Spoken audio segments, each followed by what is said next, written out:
మన గౌరవ ముఖ్యమంత్రి నారా చంద్రబాబు నాయుడు గారు స్వయంగా ఒక వ్యాసం రాశారు. తల్లికి జేజే, తండ్రికి జేజే, గురువుకు జేజే అని ఒక పుస్తకం ఉంది. ఆ పుస్తకంలో బహుశా నాకు జ్ఞాపకం ఉంటే 3వ వ్యాసం అనుకుంటాను. ఆ వ్యాసంలో ఆయన ఒక విషయం ప్రస్తావన చేశారు. వాళ్ళ అమ్మగారి పేరు అమ్మಣ್ಣమ్మ గారు. ఆవిడ చిన్నతనంలో చంద్రబాబు నాయుడు గారిని పిలిచి ఒక కథ చెప్పారట.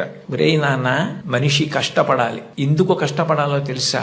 ఒకరింట్లో ఒక పంది, ఒక నక్క రెండు ఉండేవి. ఆ పంది చాలా కష్టపడి పనిచేసి మధ్యాహ్నం ఇంటికి భోజనానికి వచ్చేది. నక్క పని చేయడం మానేసి చెరుకు తోటల్లో తిరుగుతూ ఊళలు వేస్తూ వచ్చే ముందు బురదలో పొర్లాడి వచ్చేది. పంది ఒళ్ళు కడుక్కుని వచ్చేది. ఇంటికొచ్చి శుభ్రంగా ఉన్న పందిని చూసి ఇదేం పని చేయలేదనుకుని మంచినీళ్లు మాత్రమే పోసేవాడు యజమాని.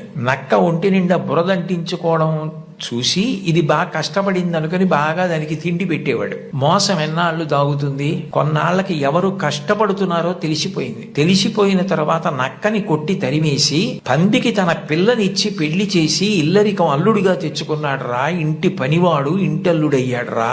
కష్టపడిన వాడు వెనక్కి తిరిగి చూడడు జీవితంలో. కష్టపడడం నేర్చుకో అని మా అమ్మ నాకు చిన్నతనంలో చెప్పింది. మా అమ్మ చెప్పిన కథ నా జీవితానికి దిశానిర్దేశం చేసింది. ఆనాటికి ఈనాటికి ఏనాటికి నాకే కాదు మా ఊరంతటికి అదే భగవద్గీత. నేను యథాతథంగా ఆయన వ్రాసిన వ్యాసంలో మాటలే చెప్తున్నాను. ఆ మాటలే నాకు స్ఫూర్తి. ఇప్పటికీ కష్టపడడం నాకు అంత సంతోషం. ఆ కష్టపడడం అన్నది నేను మా అమ్మగారి దగ్గర నేర్చుకున్నాను.